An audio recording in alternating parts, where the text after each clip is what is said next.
ഉയർത്തെഴുന്നേറ്റു വന്ന ധീരയാം നേതാവ്. കാലൊടിച്ചാലല്ല കഴുത്തങ്ങറുത്താലും മുറികൂടും ചോരാത്ത വീര്യമുള്ള നേതാവ്. കാലൊടിച്ചാലല്ല കഴുത്തങ്ങറുത്താലും മുറികൂടും ചോരാത്ത വീര്യമുള്ള നേതാവ്. വേണം അവരിവിടെ ഈ നാടിന് എംപിയായി. വീണ്ടും LDF എറണാകുളം വാഴണം. കേരളത്തിൻ ചാത്തിറാണി, കേരളത്തിൻ ചാത്തിറാണി. ആയിരം അഭിവാദ്യങ്ങൾ, ഹിന്ദുജോയ്ക്ക് അഭിവാദ്യങ്ങൾ.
എല്ലാ നിശബ്ദതയ്ക്കും ഒരു അതിരുണ്ടെന്നും ഈ നിശബ്ദത ഭേദിച്ച് പുറത്തു വരേണ്ടത് വളരെ അത്യാവശ്യമാണെന്നും ബോധ്യപ്പെട്ടതിന്റെ അടിസ്ഥാനത്തിലാണ് ഞാനിവിടെ വന്നിട്ടുള്ളത്.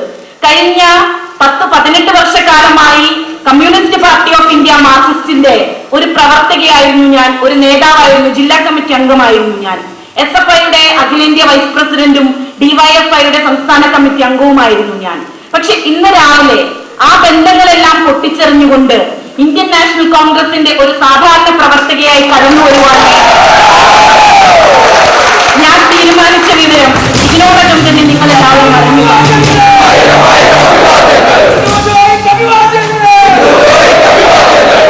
കഴിഞ്ഞ 15 വർഷക്കാലം ഈ വിദ്യാർത്ഥി പ്രസ്ഥാനത്തിന്റെ ഒരു ഭാഗമായി പ്രസ്ഥാനത്തിൽ ജീവിക്കുക തന്നെയായിരുന്നു ഞാൻ ചെയ്തിട്ടുള്ളത്. വളരെയേറെ കഴിവുകളോ അല്ലെങ്കിൽ ഏതെങ്കിലും മേഖലയിൽ വ്യക്തിമുദ്ര പതിപ്പിച്ചുള്ള വ്യക്തിയൊന്നുമല്ല ഞാൻ. പക്ഷെ എന്നെ സംബന്ധിച്ച് പറയുമ്പോൾ യാദർശികമായിട്ടല്ല ഞാൻ SFIയിലേക്ക് വരുന്നത്. ഒരു ഇടതുപക്ഷ ചായ്വുള്ള ഒരു പിതാവിന്റെ അല്ലെങ്കിൽ ഒരു തൊഴിലാളികളുടെ പ്രസ്ഥാനത്തിന്റെ നേതാവായി പ്രവർത്തിച്ചിരുന്ന ഒരു പിതാവിന്റെ പുത്രിയുടെ നിലയിൽ വളരെ ചെറുപ്പത്തിലെ തന്നെ SFIയോടും ഇടതുപക്ഷത്തോടും വളരെ വൈകാരികമായിട്ടുള്ള അടുപ്പവും വൈകാരികമായിട്ടുള്ള സ്നേഹവുമെല്ലാം കാത്തു സൂക്ഷിച്ചിരുന്ന ഒരു വ്യക്തിയായിരുന്നു ഞാൻ. DYFIയിലും SFIയിലും എല്ലാം കൊടിപിടിക്കുവാനും വെയിലുകൊള്ളുവാനും നടക്കുന്ന, മരിക്കുവാൻ വേണ്ടി പലരും തയ്യാറായി നടക്കുന്ന ഒട്ടേറെ സ്ത്രീകളുണ്ട്. ആ സ്ത്രീകളുടെ ഒരു പ്രതീകമായിട്ടാണ് ഞാൻ കേരളത്തിലെ കമ്മ്യൂണിസ്റ്റ് പാർട്ടി ഓഫ് ഇന്ത്യ മാർക്സിസ്റ്റുമായിട്ടുള്ള ബന്ധം ഉപേക്ഷിക്കാൻ വേണ്ടി തയ്യാറായിട്ടുള്ളത്. സ്ത്രീകളെ യാതൊരു തരത്തിലും അംഗീകരിക്കാത്ത ഒരു പ്രസ്ഥാനമാണ് CPIM. പുറത്തുനിന്ന് ആളുകളെ കൊണ്ടുവന്ന് ചില കെട്ടിലമ്മമാരെ ഇറക്കിക്കൊണ്ട് എല്ലാ പ്രധാനപ്പെട്ട സ്ഥാനങ്ങളും അവർക്ക് വീതിച്ചു കൊടുക്കുകയും ഈ പാർട്ടിക്ക് വേണ്ടി അഹോരാത്രം പണിയെടുക്കുന്ന സ്ത്രീകളെ ചവിട്ടുകൊട്ടയിലേക്ക് വലിച്ചെറിയുകയും ആവശ്യം കഴിയുമ്പോൾ കറിവേപ്പിലയുമാക്കുകയും ചെയ്യുന്ന ഒരു പ്രസ്ഥാനത്തിനെതിരെ പ്രതിഷേധിച്ചുകൊണ്ട് ഞാനിന്ന് പുറത്തു വന്നിരിക്കുകയാണ്.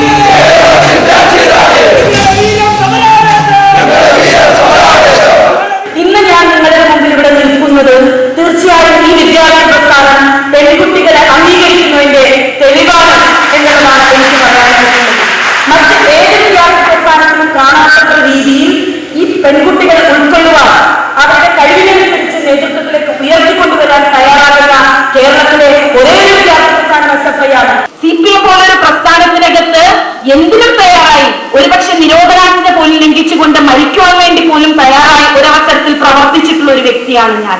എനിക്ക് നിങ്ങൾക്കറിയാം, ചെറുപ്പത്തിൽ തന്നെ മാതാപിതാക്കൾ നഷ്ടപ്പെട്ടിട്ടുള്ളതാണ്.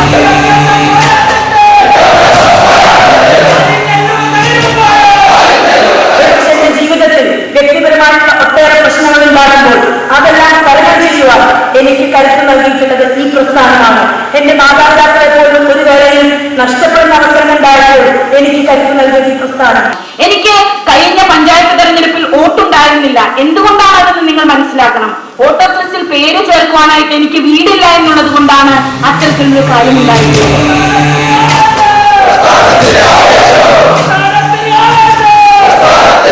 വ്യക്തിജീവിതത്തിൽ പോലും അത്തരത്തിലുള്ള പ്രശ്നങ്ങൾ ഉണ്ടാകുമ്പോൾ അതെല്ലാം തരണം ചെയ്യുവാൻ ഈ പ്രസ്ഥാനം എനിക്ക് കരുത്ത് നൽകിയിട്ടുണ്ട് എന്നുള്ളതാണ് ഈ അവസരത്തിൽ പറയാനുള്ളത്.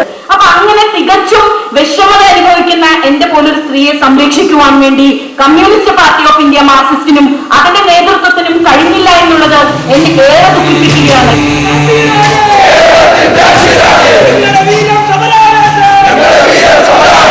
ഞാൻ ആലോചിച്ചിട്ടുണ്ട്, എന്റെ ഒരു പ്രതിസന്ധി ജീവിതത്തിലുണ്ടായി, ഒരു അപകടങ്ങളുണ്ടായി, ആരാണ് എന്നെ നോക്കുക എന്നുള്ളത് ഞാൻ പലപ്പോഴും ആലോചിച്ചിട്ടുണ്ട്. പക്ഷെ അതിനുള്ള ഉത്തരം എനിക്ക് 2005 കൗൺസിലിംഗ് കേന്ദ്രങ്ങളിൽ മാർച്ച് അടുത്തപ്പോൾ ലഭിച്ചു.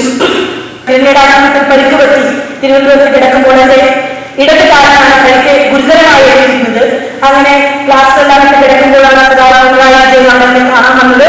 അപ്പോഴാണ് വലത് കാലം കൂടി എനിക്ക് മുറിവുണ്ട് എന്ന് പിണറായി കണ്ടെത്തുകയും അപ്പൊ തന്നെ അവിടെ നിന്നും ഡോക്ടർമാരെ വിളിച്ചു വരുത്തി ഇത്തരത്തിലുള്ള ശുശ്രൂഷ നൽകുവാനുള്ള എല്ലാ ഏർപ്പാടുകളും ചെയ്തിട്ടുള്ളത്. അങ്ങനെ പിതൃതുല്യമായിട്ടുള്ള ഒരു സ്ഥാനത്താണ് ഞാൻ സഖാവ് പിണറായി സഖാവ് ദേവി എല്ലാം കാണുന്നത്. ഈ പാർട്ടിക്കകത്ത് ഒരു സ്ത്രീയെ സംരക്ഷിക്കാൻ കഴിയാത്ത ശ്രീ കൊച്ചുതാനന്ദൻ എങ്ങനെയാണ് കേരളത്തിലെ സ്ത്രീകളെ സംരക്ഷിക്കുന്നത്? എനിക്ക് എത്ര ആലോചിച്ചിട്ടും അത് മനസ്സിലാക്കാൻ വേണ്ടി കഴിയുന്നില്ല.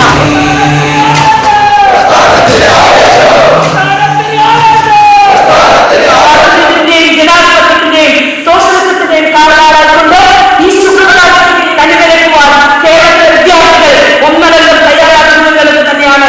അത് തന്നെ അസൂയപ്പെട്ടുകൊണ്ട് ഞങ്ങൾക്ക് അപവാദ പ്രചരണങ്ങൾ ആരെങ്കിലും അഴിച്ചുവിടുന്നുണ്ടെങ്കിൽ അവരെല്ലാം ഞങ്ങളുടെ ഈ പ്രസ്ഥാനത്തിന്റെ മുന്നേറ്റം കാണുവാൻ തയ്യാറാകണമെന്നുള്ളതാണ് എനിക്ക് പറയാനുള്ളത്. ഞാൻ പല കേസുകളിലും പെട്ടിട്ട് ജയിലിലൊക്കെ കിടന്നിട്ടുണ്ട്. അന്ന് എന്നെ കെട്ടിപ്പിടിക്കുവാനും ചുംബിക്കുവാനും പത്രതാളുകളിൽ വാർത്താ മാധ്യമങ്ങളിൽ സ്ഥാനം പിടിക്കുവാനും ഒക്കെ കയറിപ്പറ്റിയ ഒരു മന്ത്രിയുണ്ട്, PK ശ്രീമതി ടീച്ചർ. ആ ടീച്ചർ മന്ത്രിയായതിനു ശേഷം ഒരു ഗ്ലാസ് ചായ അവരുടെ വീട്ടിൽ നിന്ന് തരുവാൻ വേണ്ടി എനിക്ക് തയ്യാറായിട്ടില്ല.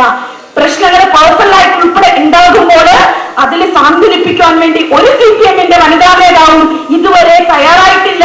ഒട്ടനവധി പ്രശ്നങ്ങൾ ഞാൻ അഭിമുഖീകരിക്കുമ്പോൾ ഒരു വനിതാ നേതാവിനെയും ഇവിടെ എനിക്ക് കാണാൻ വേണ്ടി കഴിഞ്ഞിട്ടില്ല എന്നുള്ളതാണ് വസ്തുത. പക്ഷേ കോൺഗ്രസിനകത്ത് ഒരുപാട് വനിതാ നേതാക്കൾ എന്നെ വിളിക്കാൻ വേണ്ടി തയ്യാറായി. ഒരുപാട് നേതാക്കൾ ഞാനിവരൊക്കെയായിട്ട് നേരത്തെ തന്നെ ബന്ധമുള്ളതാണ്, എനിക്ക് കൂട്ടുകാരാണ്, ഞങ്ങൾ സംസാരിക്കാറുണ്ട്.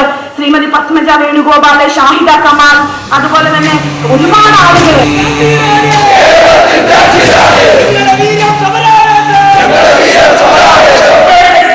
എന്റെ ജീവിതത്തിൽ മുതിർന്ന പ്രസ്ഥാനങ്ങളുടെ ആളുകളായാലും ഒട്ടേറെ പലപ്പോഴും സംഘടനാ ഘട്ടത്തിൽ എന്നെ സഹായിക്കുകയും വേണ്ട ഉപദേശങ്ങൾ തരികയും എല്ലാം ചെയ്തിട്ടുണ്ട്. സഖാവ് PK ശ്രീമതിയും സഖാവ് MA നബിയും സഖാവ് പിണറായി വിജയനും സഖാവ് EP ജയരാജനെല്ലാം ഈ അവസരത്തിൽ ഞാൻ ഓർത്തുപോവുകയാണ്. സ്ത്രീകൾക്ക് രക്ഷ വേണമെങ്കിൽ ഈ പ്രസ്ഥാനത്തിൽ നിന്നാൽ മാത്രമേ നടക്കുകയുള്ളൂ എന്നുള്ള ബോധ്യത്തിലാണ് ഞാൻ ഇന്ന് പുറത്തു വന്നിരിക്കുന്നത്. ശ്രീ ഉമ്മൻചാണ്ടി സാറുമായിട്ട് ഞാൻ സംസാരിച്ചു, ഇന്ന് ഫോണിൽ സംസാരിച്ചു. അപ്പൊ അദ്ദേഹം എന്നെ ഒരു മകളെ പോലെയാണ് സ്വീകരിച്ചിട്ടുള്ളത്. രണ്ട് പെൺകുട്ടികൾ ഉള്ള ഒരു പിതാവാണ് ശ്രീ ഉമ്മൻചാണ്ടി സാർ. അതുകൊണ്ട് തന്നെ എന്നെ ഒരു മകളായി സ്വീകരിച്ചു കഴിഞ്ഞിരിക്കുന്നു. അതുകൊണ്ട് എന്റെ പിതൃസ്ഥാനത്ത് നിൽക്കുന്ന ശ്രീ ഉമ്മൻചാണ്ടി സാറിനെ വിജയിപ്പിക്കണമെന്ന് ഞാൻ പറയുന്നില്ല, കാരണം വിജയിച്ചു കഴിഞ്ഞിരിക്കുന്നു. കഴിഞ്ഞ ലോക്സഭാ തെരഞ്ഞെടുപ്പ് ജയിക്കാനായി ബിഷപ്പുമാരുടെ മോതിരം മാറി മാറി മുത്താൻ സിന്ധുവിനോട് പാർട്ടി നിർദ്ദേശിച്ചപ്പോഴേ പൊളിറ്റിക്സ് ഇത് പ്രതീക്ഷിച്ചതാണ്. ഇതൊന്നുമല്ല പൊളിറ്റിക്സിന്റെ ഇപ്പോഴത്തെ പേടി. മന്ത്രി കോടിയേരി ബാലകൃഷ്ണനും ഇപ്പോൾ ബിഷപ്പുമാരെ കാണുന്നത് ശീലമാക്കിയിരിക്കുന്നു. അടുത്ത തവണ റിജിൽ മാക്കുറ്റിയുടെ തെരഞ്ഞെടുപ്പ് കൺവെൻഷൻ ഉദ്ഘാടനം ചെയ്യുന്നത് കോടിയേരി ആയിരിക്കുമോ ആവോ?